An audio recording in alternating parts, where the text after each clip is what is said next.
Prime Minister Imran Khan, thank you very much indeed for joining us today. We speak a month after the collapse of the Afghan government and the takeover of the Taliban. How would you describe the situation in Afghanistan today? I think it's worrying.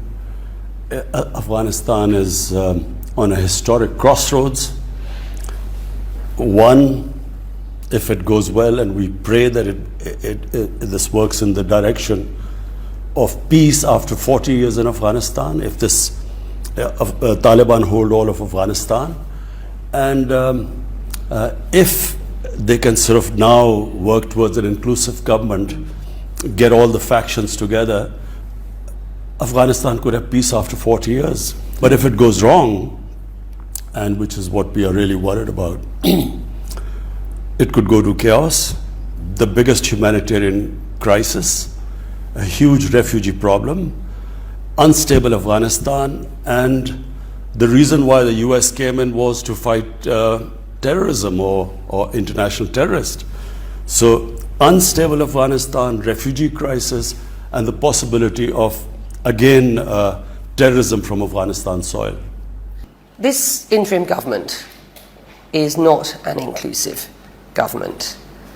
The concerns of so many around the world are for the future of Afghanistan and its people under a Taliban government which is notorious for its misogyny and its violence against women. There is no evidence to date of any interest in providing basic human rights, particularly for women and children. How concerned are you about that?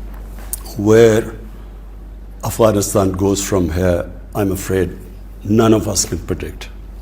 We can hope and pray that they have peace after 40 years, that the Taliban, what they have said, that they want an inclusive government, they want women rights in their own context, they want human rights, they've given amnesty.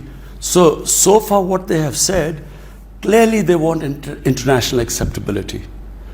But there's another fallacy. Afghanistan cannot be controlled by outside. They have a history.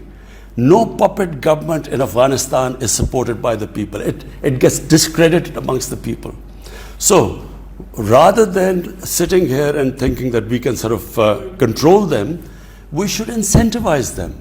Because Afghanistan, this current government, clearly feels that without international aid and help, they will not be able to stop this crisis. So we should incentivize them, push them in the right direction. If it seeks legitimacy, it will need to show evidence that it shares the values of those that it is seeking legitimacy for, and that being the West, for example. I grew up watching you as a star of Pakistan's cricket team. The Taliban have said that women shouldn't play cricket. In fact, they've said women shouldn't be involved in sport at all.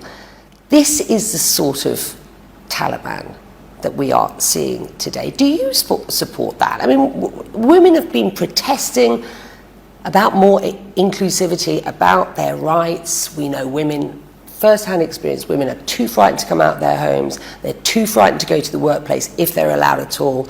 Do you support their cause? I feel very strongly that it's a mistake to think that someone from outside will give Afghan women rights. Afghan women are strong. Give them time, they will get their rights.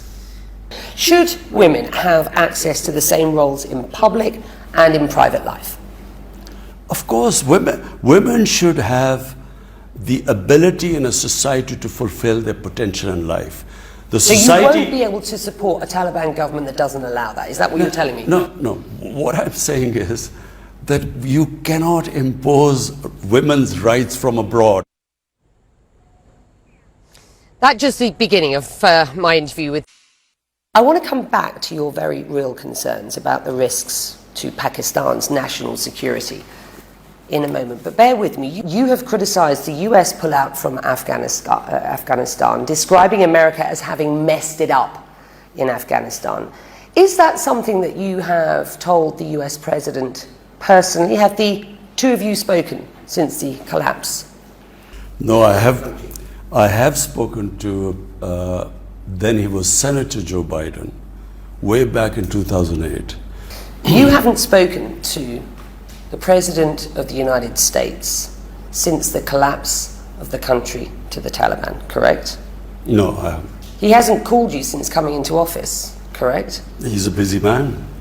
Pakistan is a major non-NATO ally, and yet no call between you and the US President. Do you see this as punishment for supporting the Taliban while they were killing US troops? But you have to ask him why he's too busy to call. But let me just say one thing. I heard this, the Senate hearing going on, which Secretary Blinken was asked all these questions. I want to say this, and I hope that the American politicians would listen to this. You know, Pakistan is the country. Just because we sided with the US, we became an ally of the US after 9/11 in the war in Afghanistan. The suffering this country went through. At one point, there were 50 militant groups attacking our government. In the 80s, Pakistan joined the US against the Soviets. We trained the Mujahideen to do jihad in Afghanistan. Amongst them was Al-Qaeda, Taliban were part of the Mujahideen groups.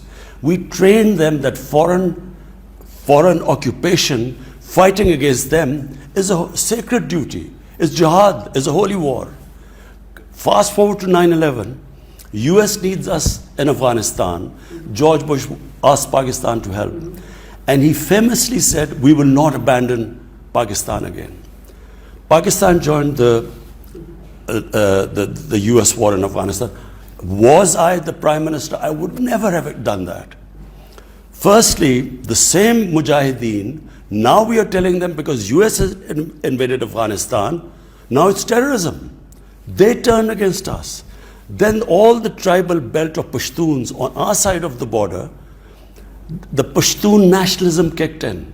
So they had all sympathies with the Taliban, not because religious ideology, because of Pashtun ethnicity. So you must understand what happened. No, I really want people to know. They turned against the Pakistan army as collaborators. So the jihadis turned against us, the Pashtuns turned against us, and the more we tried the military operations in civilian areas, the more collateral damage, the more. So we had 50 militant groups attacking us. And on top of it, they must also know there were 480 drone attacks by the US in Pakistan. Only time a country has been attacked by its ally. The fact is, Washington, it seems, just can't trust Pakistan. There are calls by lawmakers to reassess the relationship with Islamabad now, to reassess its status as a major non-NATO ally. This was the exchange during the US Secretary of State's congressional testimony on Afghanistan on Monday. We used to always hear diplomatically that we have a complicated relationship with with Pakistan. I would say it's often duplicitous. I think you're very right to point at the role that Pakistan has played throughout the past 20 years and even before, and it is one that has involved hedging its bets constantly about the future of Afghanistan. It's one that's involved harboring members of the Taliban, including the Haqqanis. Is that true? And what's your response? They are ignorant. I was listening to them. I have never heard such ignorance. They are absolutely clueless, number one, about what happened in Afghanistan. They were all in a state of shock. The state of Pakistan was under attack for being an ally of the US. We were now supposed to take on also the Afghan Taliban. I was asking you for your response to Blinken's words specifically. He said Pakistan's role has involved hedging its bets constantly about the future of Afghanistan. It's one that involved harbouring members of the Taliban, including the Haqqanis. Over the past 20 years, sir, the Haqqani network has been responsible for some of the deadliest terror attacks in Afghanistan's history. It has killed hundreds of Western troops and thousands, let me finish, of Afghan people. In 2011, you will be aware that General Mike Mullen said the Haqqani network acted as, quote, a veritable arm of Pakistan's intelligence. This is a group that now has 4 members in key roles in the Taliban government. Is it any wonder that there is a trust deficit between the West and Pakistan? It is complete ignorance. The Americans did not understand what the Haqqani network was. What was it? Haqqani is a tribe. It's a Pashtun tribe living in Afghanistan. The Haqqani tribe lives in Afghanistan. 40 years ago, when the Afghan Jihad took place, we had 5 million Afghan refugees in Pakistan. Amongst them were a few of the Haqqanis. And the Haqqanis were Mujahideen, were fighting the Soviets. They were born in a Pakistan refugee camp. So what they were asking us was that in these refugee camps, 3 million people living in the refugee camps, we were supposed to check which one of them was Taliban and which not. That doesn't deny the fact that the Pakistan Intelligence Agency has been funding and supporting the Taliban through the Haqqani network. Funding. You know the total budget of Pakistan? It's $50 billion for 220 million people. $50 billion. Americans were spending $300 million a day. They spent $2 trillion. Was Pakistan, did we have the capacity to fund another war? We can barely meet our own expenses. You have admitted that Pakistan's intelligence agency has close ties to the Haqqani network. You have said in the past that you're not sure why the US hasn't leveraged those connections to get the Taliban effectively to the negotiating table. You've always supported dialogue with the Taliban. How much do you, sir, support their ideology? And what is your red line? The strict interpretation of Sharia law as we are seeing it acted out in Afghanistan today? Becky, let's take 2 different things you've said. Pakistan's ties with the Afghan Taliban, Pakistan's intelligence agencies. Intelligence agencies' job is to have connections with everyone. They speak to everyone. The US CIA would be speaking to Taliban. You know, they have to. That's the job of intelligence agencies. Question is, was Pakistan in a position to take military action against the Afghan Taliban when it was already being attacked from inside? The Pakistani Taliban were attacking the state of Pakistan. Let me just clarify about the Haqqani. Haqqani tribe is in Afghanistan. It's a tribe there. Some of the Haqqani leadership one was born in a Pakistani refugee camp. So and they go back and forth across the border. There is no border. There was never any border. But Becky, have we got any choice right now? Now tell me, if you do not back this government and do not help the people of Afghanistan right now, it's not a question of people of Afghanistan, Taliban, it's people of Afghanistan. If the world international community does not help them, what choice have we got? How would you qualify the US-Pakistan relationship today? And what sort of relationship do you want to see with the US? Unfortunately, you know, our relationship during this whole, the US occupation of Afghanistan was a terrible relationship. It was, the US said we are paying Pakistan, you know, and they paid us $9 billion for civilian aid and $11 billion for military aid. And they said, we're paying you, and so we were like a hired gun.